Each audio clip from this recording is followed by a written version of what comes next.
हर हर महादेव, जय माता दी। दोस्तों, माता रानी की कृपा आपके घर पर सदा सर्वदा बनी रहे, यही कामना करते हुए आज इस वीडियो की शुरुआत करती हूँ। जैसा कि दोस्तों, हरतालिका तीज का व्रत भाद्रपद माह के शुक्ल पक्ष की तृतीया तिथि को मनाया जाता है। यह व्रत महिलाएं अखंड सौभाग्य के लिए, पति की लंबी आयु, सुख समृद्धि और दाम्पत्य जीवन को सुखमय बनाने के लिए करती हैं। इस व्रत को कुंवारी कन्याएं भी रखती हैं। मनचावा विवाह, प्रेम या साथ ही साथ आगे चलकर दाम्पत्य जीवन को सुखमय बनाने के लिए भी यह व्रत रखा जाता है। दोस्तों, यह व्रत अत्यंत ही कठिन व्रत है। तो इस व्रत में आज मैं आप सभी के लिए कुछ विशेष नियमों की संपूर्ण जानकारी इस वीडियो में लेकर के आई हूँ। जैसा कि हरतालिका तीज व्रत किस दिन प्रारंभ हो रही है, तिथि कब समाप्त हो रही है, और साथ ही साथ शुभ मुहूर्त पूजा का क्या रहेगा, किस तरह से सुबह की पूजा करें, किस तरह से शाम की विशेष पूजा करनी चाहिए। इसके साथ ही सर्गी किस समय लेनी है। कुछ लोग बोलते हैं कि दीदी, अगर हम लोग व्रत करते हैं तो हमें जल इत्यादि किस समय लेना चाहिए, अगर हम पानी पी सकते हैं तो हमें कब पीना चाहिए। संपूर्ण जानकारी आप सभी के लिए इस वीडियो में प्राप्त होगी।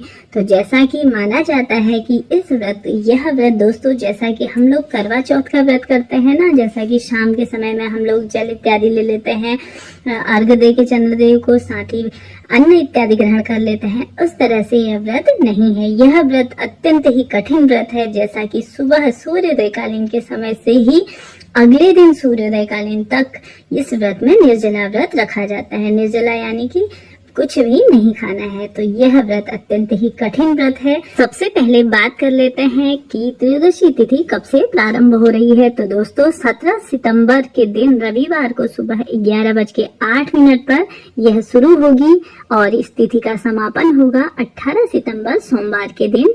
इसका समापन 12:39 पर होगा। ऐसे में उदया तिथि के अनुसार, संपूर्ण नियमों के अनुसार हरतालिका तीज 18 सितंबर के दिन इसका व्रत रखा जाएगा। इसके बाद बात आती है पूजन की। तो सर्वप्रथम आप सभी को ब्रह्म मुहूर्त में इस दिन जागना है। ब्रह्म मुहूर्त का समय होता है सुबह के समय 3:30 बजे से 4 बजे के समय में ब्रह्म मुहूर्त का समय होता है। तो आप सभी को इस दिन ब्रह्म मुहूर्त में जागना है और उसके बाद आप सभी को स्नान आदि करने के बाद सुबह के समय में इसकी छोटी सी पूजा होती है और शाम के समय में, जैसा कि प्रदोष काल के समय, इसकी विशेष पूजा का विधान है। इस दिन आप सुबह सबसे पहले छोटी सी पूजा करिए, क्योंकि इस दिन माना जाता है कि सुबह शाम को प्रदोष काल के समय की पूजा अत्यंत विशेष पूजा मानी जाती है। तो सुबह छोटी सी पूजा करिए, जैसे नित्य आप डेली पूजा इत्यादि करते हैं उसी तरह से करिए और व्रत का संकल्प लीजिए, क्योंकि यह व्रत अत्यंत ही कठिन व्रत है।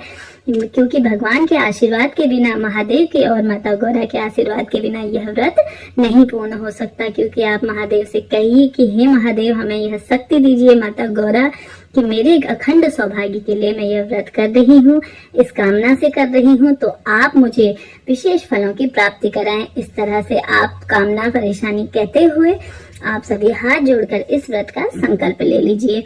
उसके बाद माना जाता है कि इस दिन मिट्टी की प्रतिमा, जैसा कि गणेश जी महाराज, माता पार्वती और महादेव को बना करके उनका पूजन किया जाता है। एक चौकी लगा लीजिए, उसमें आप सभी पीला या लाल रंग का वस्त्र बिछा लीजिए, उसमें आप सभी पूजन इत्यादि करिए। सबसे पहले गणेश जी महाराज का पूजन करिए, उसके बाद आप सभी माता पार्वती को श्रृंगार आदि चढ़ाइए। श्रृंगार इत्यादि की सारी सामग्रियां या सिंदूर चढ़ाने का इस दिन विशेष विधान है।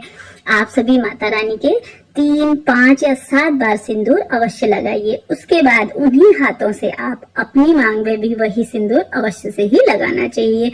यह अखंड सौभाग्य की प्राप्ति कराता है। तो आप सभी यह कीजिए। उसके बाद महादेव का पूजन में, जैसा कि आग, बेल, धतूरा या शमी पत्र, बेलपत्री, धूप दीप इत्यादि लगा करके महादेव का पूजन अवश्य से करिए। यह थी पूजा की बात। तो अब बताती है कि सुबह पूजा का शुभ मुहूर्त क्या रहेगा। तो सुबह के समय 7:30 बजे से लेकर के 9:08 तक पूजा का शुभ मुहूर्त रहेगा। तो इस समय आप छोटी सी विधि विधान से पूजन अवश्य से करिए। अब बात आती है कि जल इत्यादि किस समय ग्रहण करना चाहिए, क्योंकि दोस्तों शारीरिक रूप से जिन्हें परेशानी है, वैसे इस व्रत तो यह निर्जला व्रत है। जैसा कि आज सुबह से आपने यह व्रत किया है, तो अगले दिन सुबह सूर्योदय तक, जब तक आप स्नान आदि नहीं कर लेते हैं, तब तक ये इसमें जल न लेने का विधान है।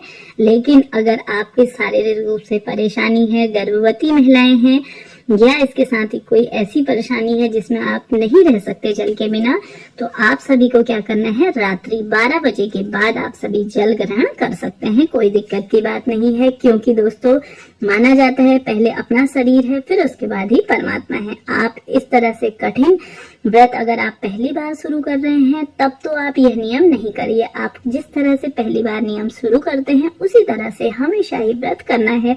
तो आप सभी जैसा कि जल इत्यादि ग्रहण करने का व्रत रखते हैं, इस तरह से नियम लेते हैं, तो आप हमेशा ही इस तरह का नियम लेंगे। लेकिन आपने पहले से इस तरह से नियम लिया है कि आप जल इत्यादि नहीं लेते हैं, तब भी अगर शारीरिक रूप से कष्ट है, हारी बीमारी है, परेशानी है, तो कोई दिक्कत की बात नहीं है।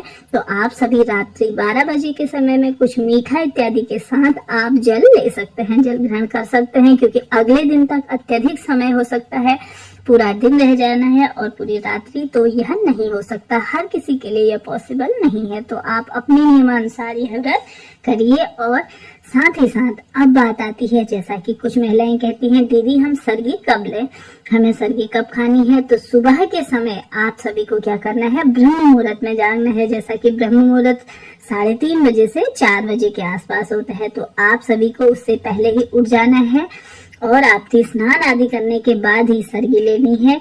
इसके बाद 5 बजे के बाद आप सभी को नहीं लेना है, क्योंकि आजकल 6 बजे सूर्योदय हो रहा है, तो 1 घंटा पहले ही आप सभी को सरगी ले लेनी है। 5 यानी कि 5 बजे तक आप यह कार्य कर लीजिए, सरगी आपको ले लेनी है।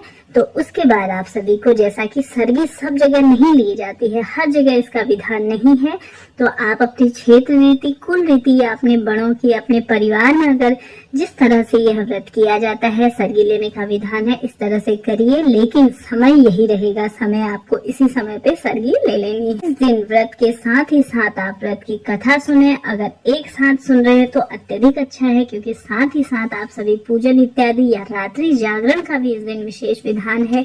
आप सभी जैसे कुछ अधिक महिलाएं हैं, जैसा आसपास की महिलाएं हैं या परिवार में कई सारी महिलाएं हैं, तो साथ में तो रात्रि जागरण हो सकता है। लेकिन आप अकेली हैं तो कोई दिक्कत की बात नहीं है। आप जितना हो सके प्रभु का स्मरण दिन में करिए। शाम के समय में दीपक इत्यादि के बाद आप सभी कीर्तन इत्यादि भजन कर सकती हैं, भगवान का स्मरण कर सकती हैं। लेकिन रात्रि जागरण का इस दिन विशेष विधान है। अगर आप साथ में हैं तो अवश्य से ही यह कार्य करिए, भजन इत्यादि करिए, मांगलिक गीत गाए जाते हैं इसमें, और साथ ही साथ महादेव का विशेष पूजन किया जाता है। इसके बाद बात आती है कि इसका व्रत कब खोलना चाहिए। तो इसका व्रत अगले दिन ही खोला जाता है। दूसरे दिन जैसा कि आप उठिए, स्नान आदि करने के बाद महादेव और माता गौरी का विधि विधान से पूजन करिए, सात्विक भोजन बनाइए, कुछ भोग इत्यादि लगाइए। उसके बाद दान की जो भी सामग्री है उसे आप निकाल लीजिए। चाहे तो आप सुहाग की सामग्री भी दान की जाती है इस दिन, और जो भी आपसे बन सकता है वह आप अवश्य से ही दान करिए। सात्विक और शुद्ध भोजन लीजिए, उसके बाद ही भोजन ग्रहण करना चाहिए। इस दिन लहसुन प्याज इत्यादि आपको नहीं खाना है। आप सात्विक भोजन करके ही व्रत को खोलिए। तो यह थी मेरे द्वारा हरतालिका तीज की जानकारी। वीडियो अगर आप सभी के लिए उपयोगी रही हो तो वीडियो को लाइक शेयर जरूर करिए, बेल आइकॉन जरूर प्रेस करिए ताकि अगली वीडियो जल्दी से मिले। जय माता दी।